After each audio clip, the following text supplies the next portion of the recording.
لا الہ الا اللہ۔ امام بخاری اور امام مسلم کے دادا استاد کون ہیں؟ عبداللہ ابن مبارک دادا استاد ہیں۔ امام مسلم تو خود امام بخاری کے شاگرد بھی ہیں۔ عبداللہ ابن مبارک سے حدیثیں بھی لی ہیں امام بخاری نے، امام مسلم نے۔ اور عبداللہ ابن مبارک کا ہی قول ہے صحیح سند کے ساتھ جامعہ ترمذی میں 256 نمبر حدیث کے کانٹیکسٹ میں کہ جو رفع الیدین کرتا ہے اس کی حدیث ثابت ہے ابن عمر والی، اور جو رفع الیدین نہیں کرتا اس کی ابن مسعود والی حدیث ثابت نہیں ہے۔ عبداللہ ابن مبارک 181 ہجری میں فوت ہوئے اور امام بخاری 194 میں پیدا ہوئے۔ یہ ان کے دادا استاد ہیں۔ عبداللہ ابن مبارک شاگرد ہیں امام حنیفہ رحمہ اللہ کے، شاگرد ان کے ہیں، لیکن رفع الیدین کے مسئلے میں وہ اپنے استاد کے ساتھ نہیں ہیں، بلکہ امام بخاری نے جز رفع الیدین میں ایک مناظرہ نقل کیا ہے عبداللہ ابن مبارک کا اپنے استاد امام حنیفہ کے ساتھ۔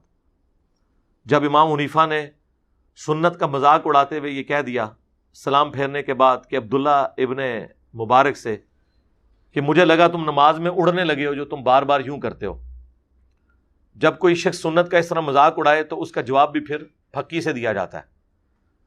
تو وہ پھکی عبداللہ ابن مبارک نے دی اور کہا کہ امام صاحب، استاد جی رکو ذرا، صبر کرو، اگر آپ پہلا رفع الیدین کرتے وقت نہیں اڑے تو میں دوسرے اور تیسرے اور چوتھے کے اوپر کیوں اڑ جانا تھا میں نے؟ اس پہ امام حنیفہ خاموش ہو گئے۔ میں یہ نہیں کہتا کہ ان کی بولتی بند ہو گئی، پھر کہیں گے توہین کر دی، لیکن اس کے بعد جو امام بخاری نے کلاس لی ہے نا، اور انہوں نے جو جملے لکھے ہیں وہ اتنے سخت ہیں کہ جو لوگ سنت کے ساتھ یہ کریں ان کا حشر یہی کرنا چاہیے۔ اور پھر بڑی سخت الفاظ انہوں نے یوز کیے عبداللہ ابن مبارک کے حق میں امام حنیفہ کے خلاف، اور ظاہر ہے وہ سارے الفاظ سنت کی محبت میں تھے۔ یقین کریں یہ وہ ساری باتیں جو میں نے ڈسپلے کرائی ہیں، آپ کو میری گرفت کوئی نظر ہی نہیں آئے گی جو یہ بڑے بڑے امام نبی علیہ السلام کی محبت میں اپنے سے بڑوں کے اوپر کرتے تھے۔ یعنی گھوڑوں کی دموں والی حدیث جب حنفیوں نے پیش کی تو جز رفع الیدین میں امام بخاری نے لکھا کہ جو لوگ گھوڑوں کی دموں والی حدیث رفع الیدین پہ لگا رہے ہیں، مسلم شریف کی حدیث، وہ تو سلام پھیرتے وقت الفاظ ہیں کہ زانوں پہ ہاتھ رکھو اور یوں نہ کرو، اور دم ہلتی بھی یوں ہے، ایسے ایسے نہیں ہلتی۔ گھوڑا یوں دم لاتا نا، ان کا گھوڑا شاید ایسے ایسے لاتا ہو۔ تو امام بخاری نے کہا کہ جو یہ حدیث رفع الیدین پہ لگا رہے ہیں انہیں ڈر جانا چاہیے کہ اللہ کا عذاب نہ ان پر آ جائے، اور سورہ النور کی انہوں نے آیت نقل کر دی کہ جو رسول اللہ کی مخالفت کرتے ہیں وہ ڈرتے نہیں کہ اللہ کا عذاب آ جائے ان پر۔ امام بخاری نے کہا کہ انفیو، اللہ سے ڈر جاؤ تم پر اللہ کا عذاب نہ آ جائے کہ تم گھوڑوں کی دموں والی حدیث لگا رہے ہو۔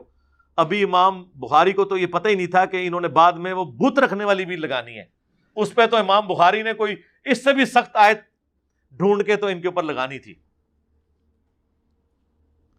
اب حنفیوں کے گلے کا یہ کانٹا بنی ہوئی ہے، وہ کہتے ہیں نہیں جی وہ جز رفع الیدین تو امام بخاری سے ثابت ہی نہیں ہے۔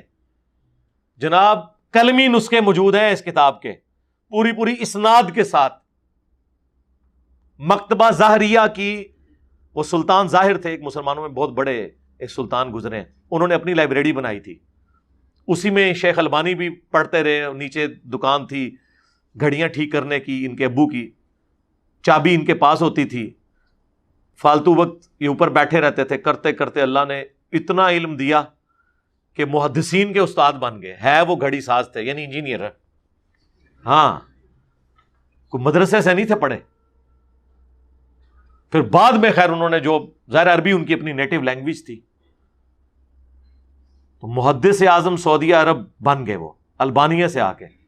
اور مفتی اعظم سعودیہ بن باز کہا کرتے تھے کہ اس نیلی چھتری کے نیچے البانی سے بڑا کوئی حدیث کا عالم نہیں ہے۔ اس دور کا امام بخاری انہیں کہا گیا شیخ البانی کو، جس طرح ہم عجم میں شیخ زبیر صاحب کو کہتے ہیں نا، تو عرب دنیا میں شیخ البانی کو اللہ نے ان سے اتنا بڑا کام لیا۔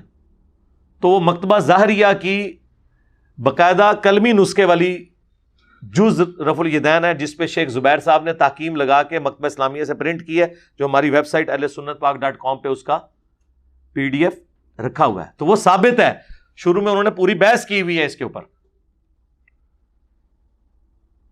اور امام بخاری نے کیا کمال، پہلے تو اس کا مقدمہ لکھا ہے کہ یہ ان لوگوں کا رد ہے، یہ اس مجہول شخص کا رد ہے جس نے اجمیوں کی حدیث کی ناواقفیت کی وجہ سے رفع الیدین نہ کرنے کی بدعت ان میں جاری کر دی. میں اس شخص کے خلاف یہ